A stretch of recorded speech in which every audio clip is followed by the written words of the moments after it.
Et il dit en vérité, je vous l'ai dit, celui qui n'entre pas par la porte dans la bergerie, mais qui monte par ailleurs, est un voleur et un brigand.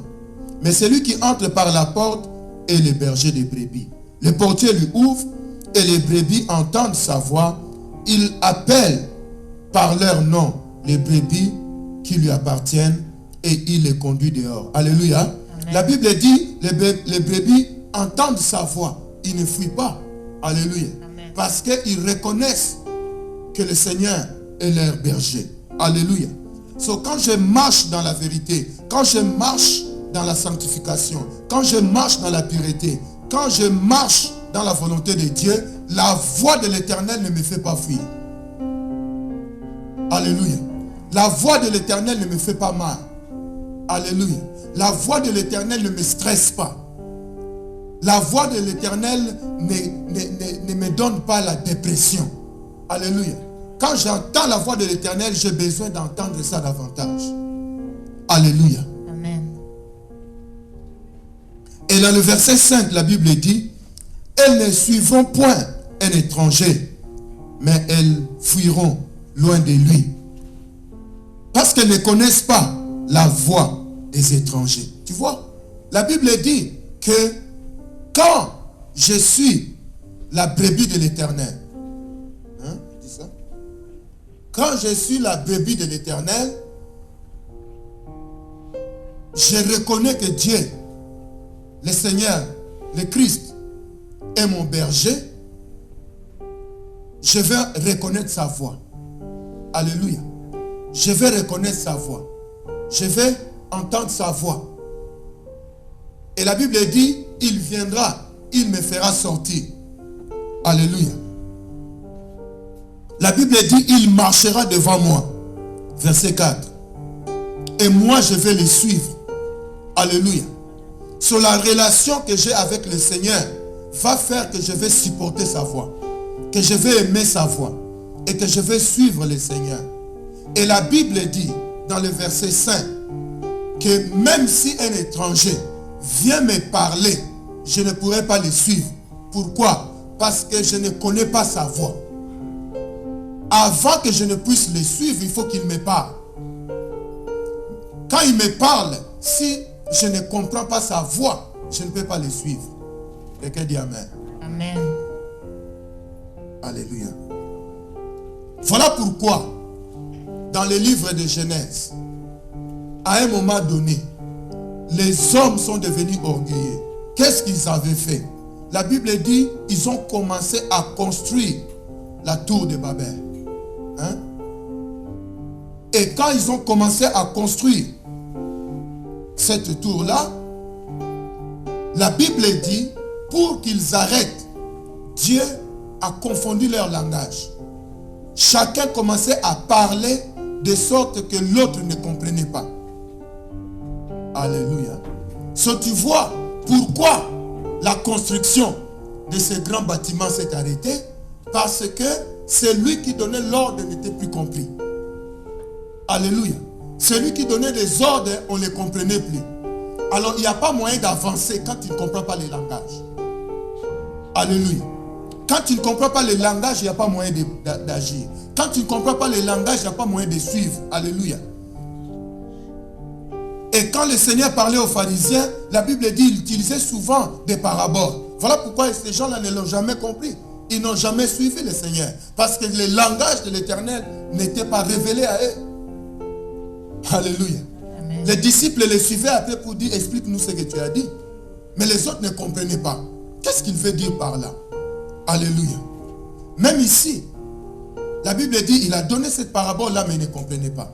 Jusqu'à ce que lui-même, il a dit, et je vous dis, je suis la porte des brebis. Celui qui entre par moi sera sauvé. Alléluia.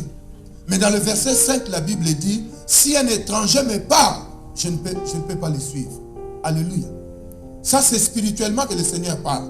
C'est-à-dire que si moi, je vis comme la brebis de l'Éternel, je serai protégé par le Seigneur. Le Seigneur va mettre en moi une incapacité de comprendre le langage du mercenaire. Ce qui fait que quand le diable vient me parler, quand le diable vient m'appeler, quand le diable vient m'amener à pécher, son langage me sera étranger. Quelqu'un me dit Amen. Amen.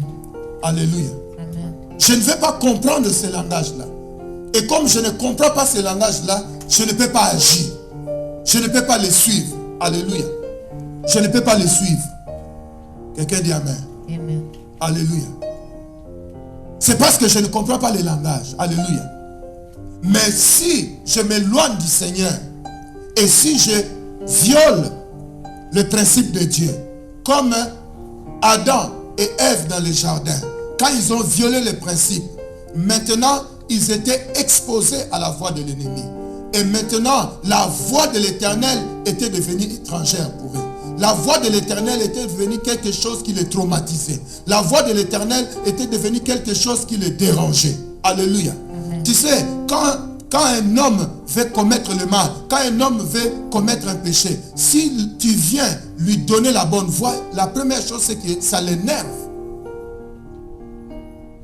Alléluia. Amen. Hein? Quand ton cœur est déjà arrêté, celui qui vient te donner le conseil, c'est quelqu'un qui vient abîmer l'affaire. Alléluia. Alléluia. Hein? Voilà pourquoi quand tu veux te battre, la première personne qui t'énerve, c'est la personne qui vient te retenir. Alléluia. Parce que dans ton cœur, toi, tu veux faire autre chose. Alléluia. Voilà pourquoi quand ton cœur est déjà plein, c'est là où tu entends l'homme dire, par exemple, ah, c'est bien ce que tu m'as dit, mais. Tu vois, ça veut dire que mon cœur a déjà arrêté les plans. Alléluia. Tu sais, pardonner les gens, c'est bon, mais. Tu sais, le mais là, c'est la voix de l'ennemi. Alléluia. Qui vient te parler de sorte que tu ne peux plus écouter la voix du Seigneur. Quelqu'un dit Amen. C'est là où l'homme dit, oh, tu sais, avoir la paix avec les gens, tout ça c'est bon, je sais. Moi aussi je lis la Bible, tout ça c'est très bien. Mais, je peux avoir la paix avec tout le monde sauf lui. Tu vois? Parce que le cœur a déjà arrêté un plan. So, à partir de ce moment-là, la voix de l'Éternel devient quelque chose d'étranger. Alléluia. Et quand tu entends cette voix-là, tu as besoin d'aller te cacher derrière les arbres du jardin. L'homme ne peut plus supporter son Dieu.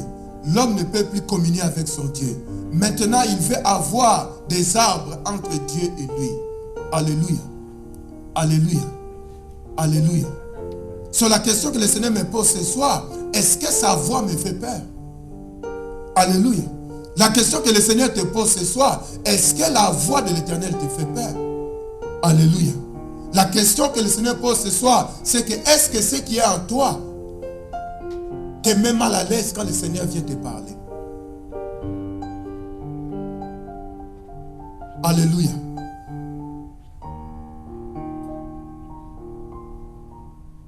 Quand tu entends sa voix, est-ce que tu as envie d'aller te cacher? Alléluia.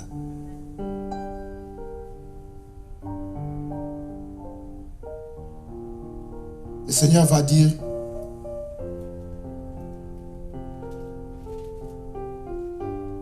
dans le verset 9, je suis la porte.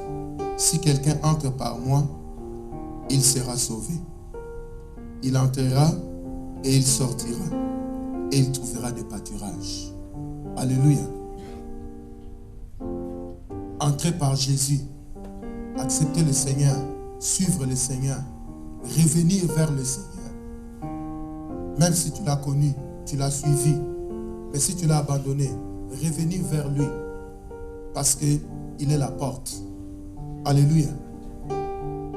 Et quand tu entres par cette porte-là, tu deviens sa brebis. Tu vas t'habituer encore à sa voix. Alléluia. Et quand tu es habitué à sa voix, maintenant, la voix de l'ennemi deviendra une voix étrangère pour toi. Alléluia. Alléluia. Et en ce moment, la Bible dit, il devient le bon berger. Et quand il devient le bon berger, la Bible dit dans le verset 11, il sera prêt à donner sa vie pour toi. Alléluia. Il sera prêt à donner sa vie pour toi. Parce qu'il a dit, si quelqu'un d'autre est ton maître, Quand ça ne marche pas, il va te lâcher. Alléluia. Mais moi, quand je vais t'aimer au point de donner ma vie pour toi. Alléluia. Si c'est ce que ça prend pour que je puisse te réconcilier avec mon Père, je suis prêt à donner ma vie pour toi. Si c'est ce que ça prend pour que je puisse te pardonner, je suis bien à donner ma vie pour toi. Si ça prend mon sang pour que Dieu puisse te pardonner, je suis prêt à les donner. Alléluia. Alléluia. Si ça prend ma mort, je suis prêt à les donner. À donner ma vie. Je suis prêt à supporter cette mort-là. Alléluia. Pourquoi? Parce que si tu entres par moi et tu deviens ma brebis, je suis le bon berger. Je serai prêt à mourir pour toi. Alléluia. Et la Bible dit en ce moment, dans le verset 14, je connais mes brebis et elles me connaissent. Alléluia. Alléluia. Je connais mes brebis et elles me connaissent. Tu sais, le Seigneur commence par lui. Il dit, moi je te connais. Alléluia. Parce que beaucoup de temps, tu te stresses beaucoup sur combien tu vas connaître le Seigneur. Alléluia. Mais comment je vais connaître le Seigneur? Comment je vais entendre sa voix? Comment je vais commencer à reconnaître que c'est lui? Est-ce que je vais entendre sa voix comme tu m'entends? Est-ce que je vais voir des visions? Est-ce que... Alléluia. Il faut d'abord commencer par entrer par la porte. Il faut d'abord que le Seigneur devienne ton berger. Il faut d'abord que le Seigneur, tu puisses t'amener au niveau de croire que le Seigneur te connaît. Alléluia. Alléluia. Alléluia. La relation avec Dieu ne commence pas d'abord que toi tu connaisses Dieu. Non. La relation avec Dieu commence d'abord chez Dieu d'abord. Dieu te connaît d'abord. Alléluia. Alléluia. La Bible dit, ceux-là qu'il a connus d'avance, il les a aussi prédestinés. Alléluia. Il les a aimés. Il les a choisis. La chose que tu dois d'abord faire, la chose qui est importante, c'est que tu crois d'abord que Dieu te connaît. Quelqu'un me dit amen. Dieu te connaît d'abord. Alléluia. Là où tu es, je ne sais pas, peut-être tu luttes contre le péché. Là où tu es, c'est peut-être tu luttes contre les problèmes. Là où tu es, peut-être tu luttes contre une situation difficile. La première chose, d'abord, crois que Dieu te connaît. Alléluia. Crois d'abord que Dieu te connaît. Alléluia. Avant que tu puisses commencer à demander comment toi tu vas connaître Dieu, la première chose, est-ce que toi tu crois que Dieu te connaît? Alléluia. La Bible dit, je connais mes brebis et elles me connaissent. Tu sais, la relation commence d'abord chez lui. Alléluia. Le Seigneur ne dit pas que mes brebis me connaissent et moi aussi je les connais. Non. La relation commence d'abord chez lui. Lui te connaît. Voilà pourquoi il t'a conçu d'avance. Voilà pourquoi il t'a connu d'avance, avant la fondation du monde. Voilà pourquoi il t'a prédestiné. Alléluia. Et à un moment donné dans ta vie, veux ou veux pas, il viendra frapper à la porte. Il dit, je te connais, mais est-ce que maintenant toi tu veux me connaître aussi? Amen. Alléluia. Amen. Alléluia. Crois d'abord que le Seigneur te connaît. Crois d'abord que le Seigneur t'aime. Crois d'abord que le Seigneur t'a créé. Crois d'abord que le Seigneur est mort pour toi. Alléluia. Crois d'abord reçois d'abord son amour. Alléluia. Amen. Après cela, une histoire va commencer. Et Amen. Le Seigneur va commencer à se révéler à toi. Amen. Alléluia. Oh, écoute ce qu'il a dit dans l'évangile. Il a dit, vous ne m'avez pas choisi, mais moi, je vous ai choisi. Il dit, c'est moi qui vous ai choisi et je vous ai appelé afin que vous puissiez porter des fruits. Alléluia. Alléluia. Le Seigneur a dit, vous n'êtes pas venu vers moi, mais moi, je suis allé vers vous.